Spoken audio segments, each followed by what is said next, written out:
اس میں کوئی شک نہیں کہ ایمان نام ہے حضور کی محبت کا۔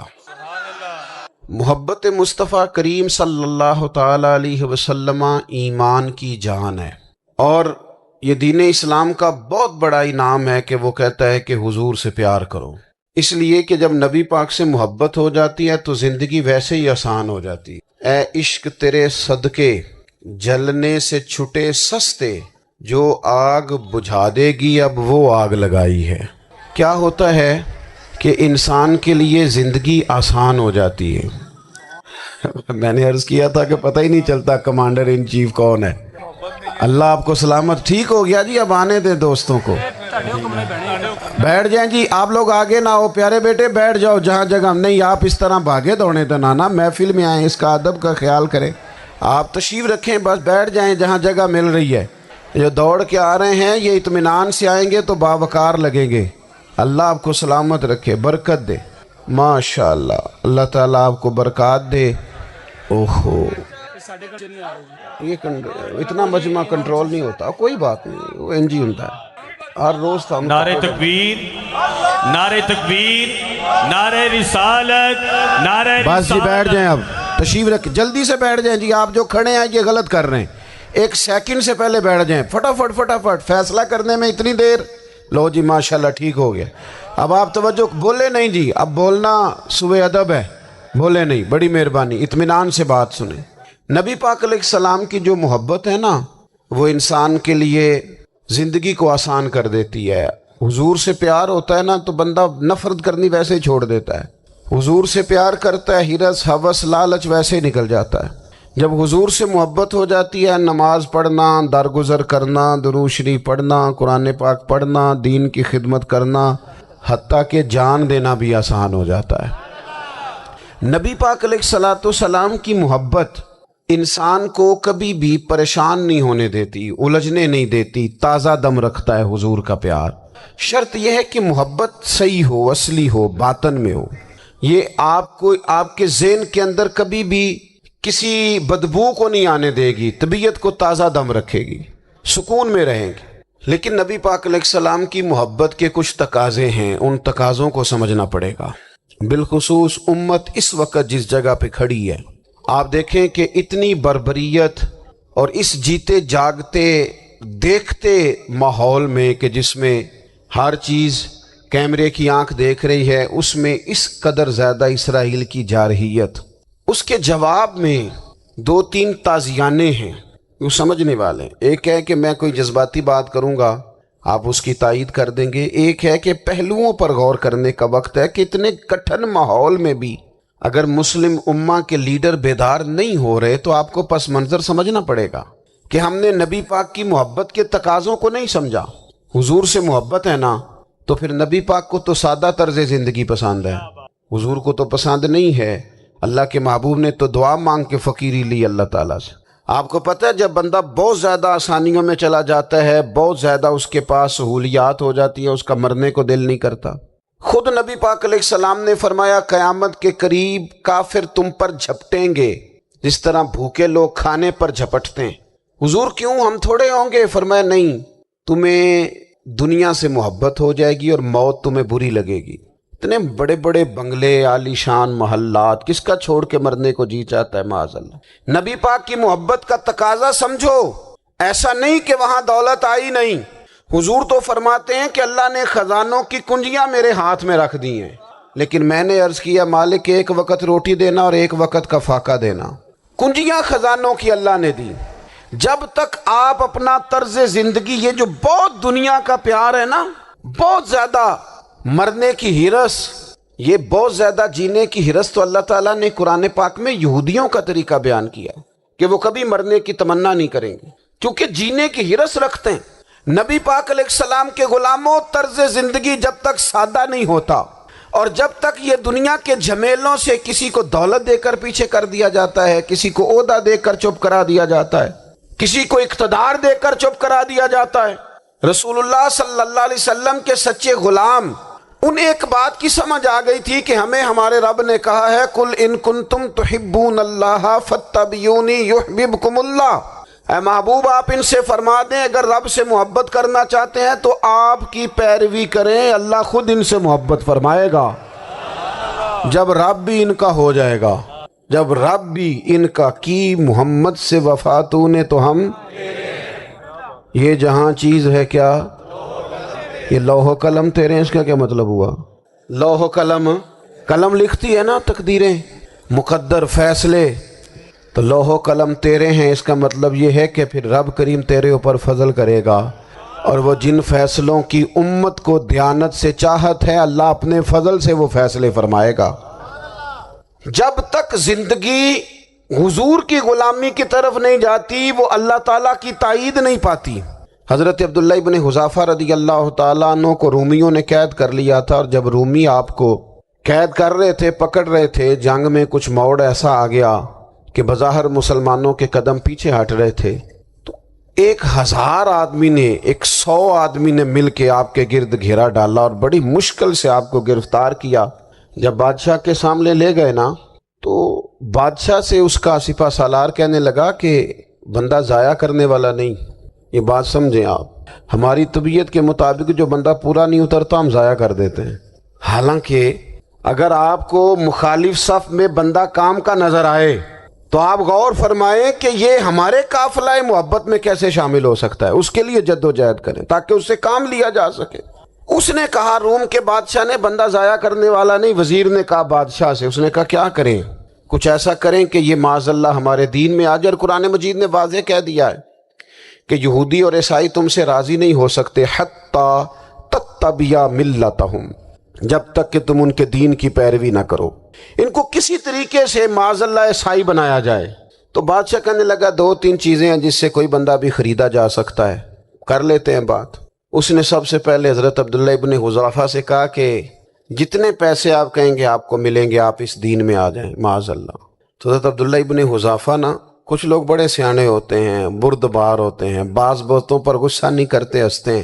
حضرت عبداللہ ابن حذافہ ہنس پڑے، فرمانے لگے تجھے کس نے بادشاہ بنایا؟ تو بڑا بیوقوف آدمی ہے۔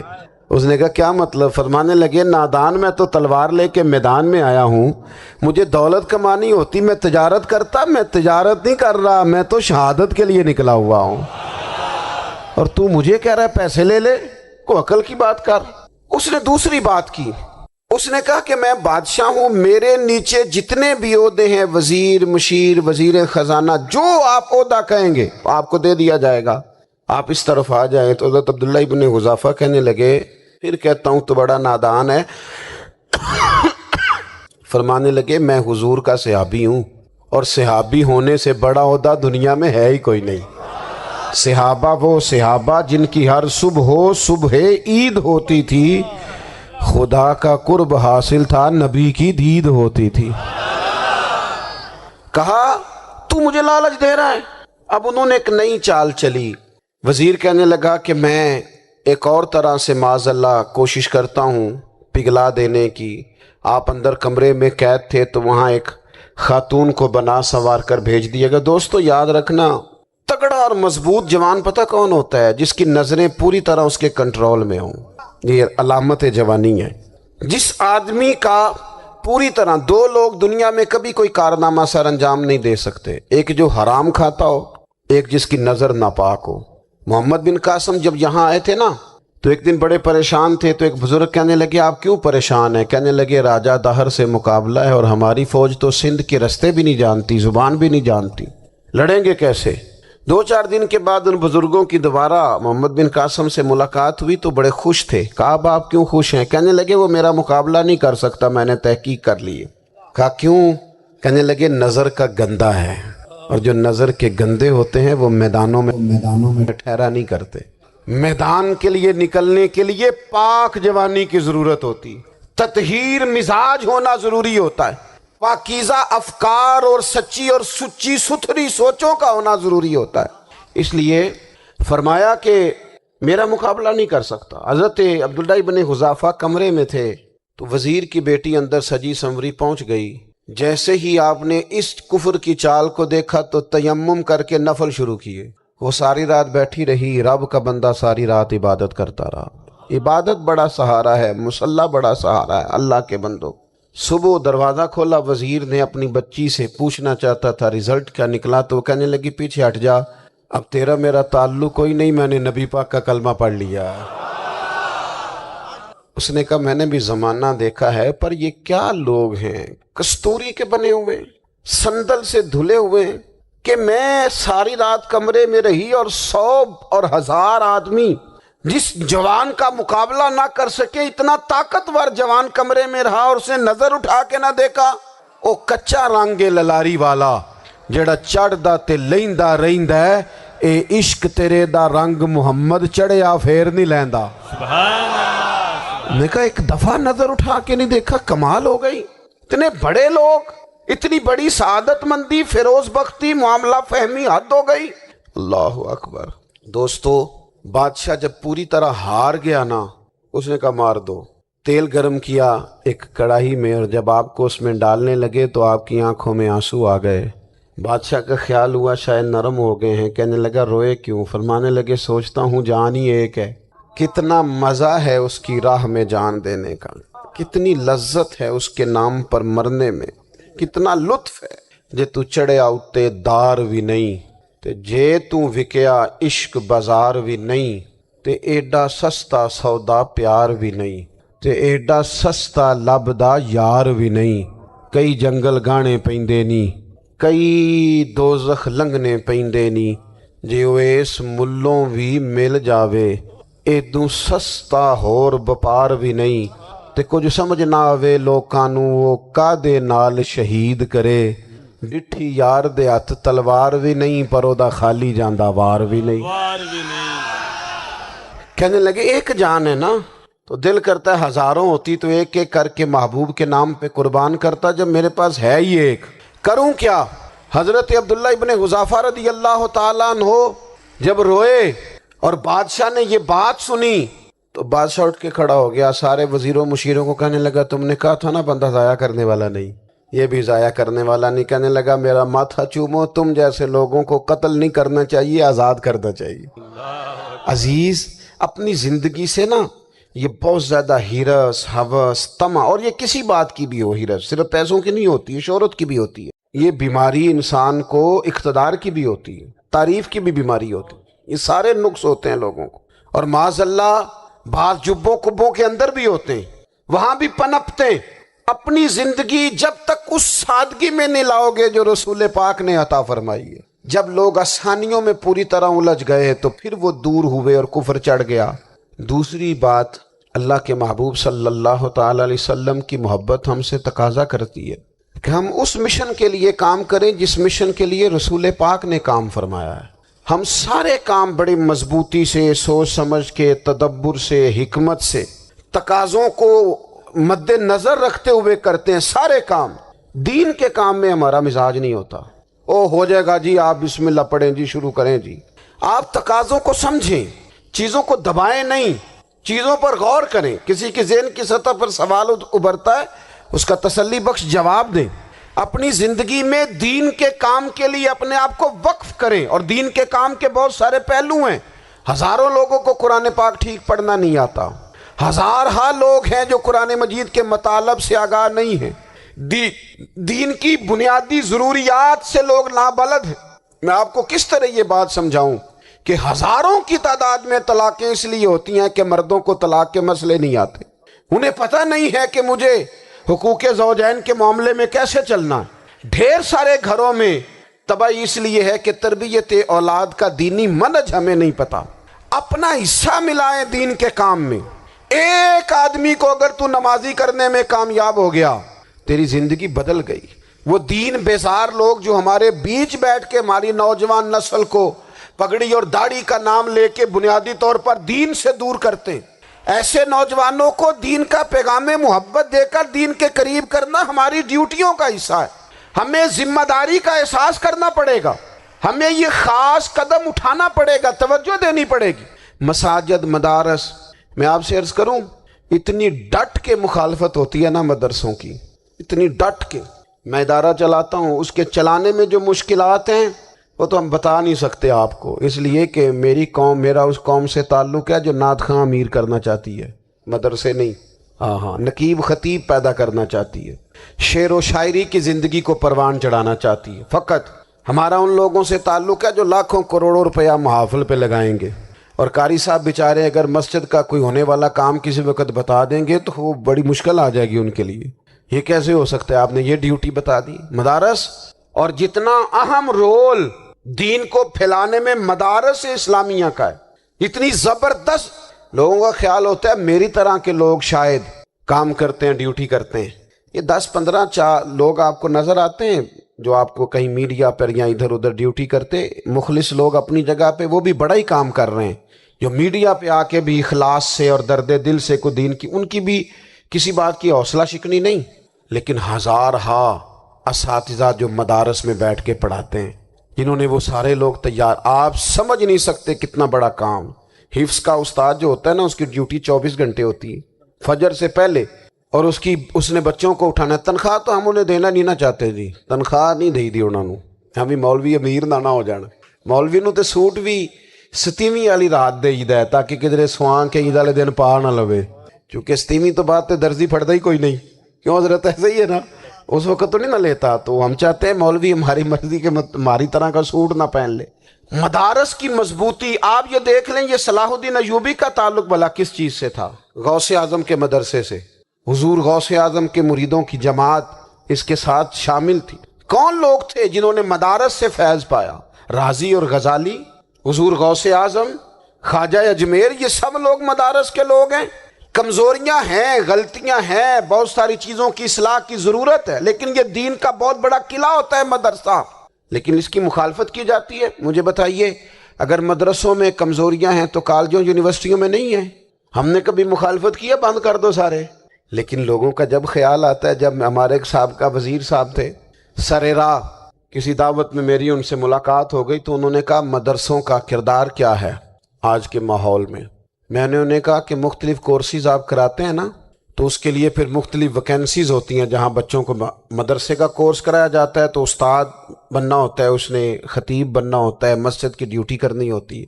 میں نے کہا آپ بالکل کوئی حکومت سرپرستی نہیں کرتی، لیکن اللہ کا فضل ہے، کبھی آپ نے کوئی مسجد سنی ہے جس میں جمعے والے دن مولوی نہ ملا ہو جمعہ پڑھانے کے لیے؟ کبھی آپ کو رمضان میں ایسی مسجد ملی ہے جس میں قرآن مجید سنانے کے لیے حافظ نہ ملا ہو؟ یہ ہو سکتا ہے کسی حافظ کو مسجد نہ ملے۔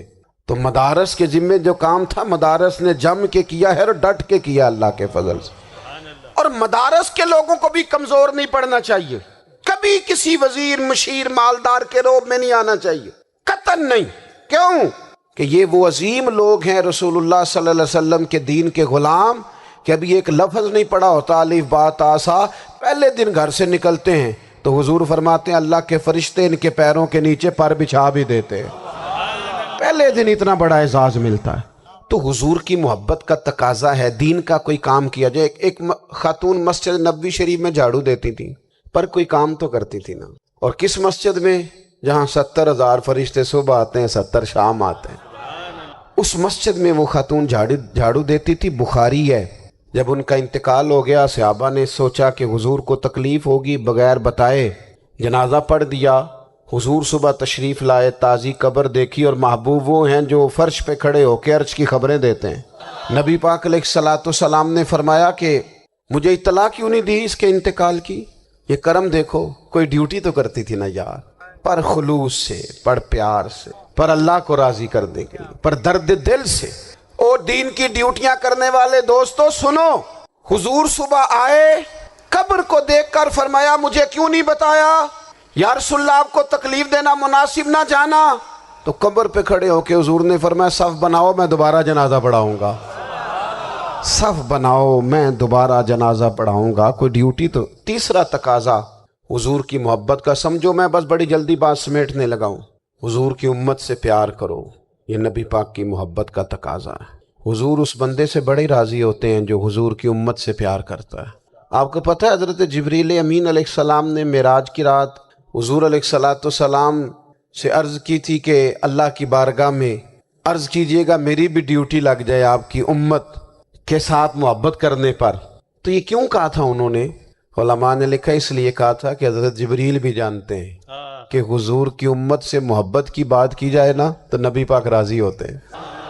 امت سے پیار کرو گے نا، امت سے ایک صرف بات کا خیال رکھنا، عقیدہ برا ہو تو بات دوسری ہے، ورنہ میرے محبوب کی امت کا ایک ایک شخص جو مدینے والے کا کلمہ پڑھتا ہے، جو حضور کا غلام ہے، اس کے بارے میں اپنے دل میں گنجائش رکھنا، پیار رکھنا، وارفتگی رکھنا۔ او دوستو، یہاں لوگ کس طرح گروہوں کو، جماعتوں کو سپورٹ کرتے ہیں۔ نبی پاک نے اس امت کی کثرت پر فخر بیان کیا اور حضور فرمانے لگے 120 صفیں جنتیوں کی ہوں گی، قیامت میں 80 صفیں صرف میری امت کی ہوں گی۔ سبحان اللہ۔ میں کثرت امت پر فخر کروں گا۔ ان لوگوں سے پیار کرنا ہے، ان کے دکھ درد کو سمجھنا ہے۔ پتہ ہے آج کیا ہوتا ہے؟ آج ہمیں نا مختلف چھوٹے چھوٹے ملکوں میں بانٹ دیا گیا، تو ہم کسی دوسرے مسلمان بھائی کا درد نہیں محسوس کرتے، ہم گھروں میں نہیں محسوس کرتے۔ پڑوسی پر ظلم ہو رہا ہو تو ہم کہنے پتر ساڈا نہیں مسئلہ، یہودا مسئلہ ہے، تینوں کی لگے۔ حالانکہ پڑوسی کی آگ اس لیے بھی کسی وقت بجھا دینی چاہیے کہ پڑوسی کی نہ بجھائی جائے تو اپنا گھر بھی زاد میں آ جاتا۔ آج امت مسلمہ سے ہمیں بس لگا دیا گیا اپنے حصے کی روٹی کماؤ، اپنے حصے کی کوٹھی بناؤ، اپنے حصے کی گاڑی خریدو، اپنے حصے کا کام کرو۔ امت کا درد، امت کی بات، وحدت امت کا تصور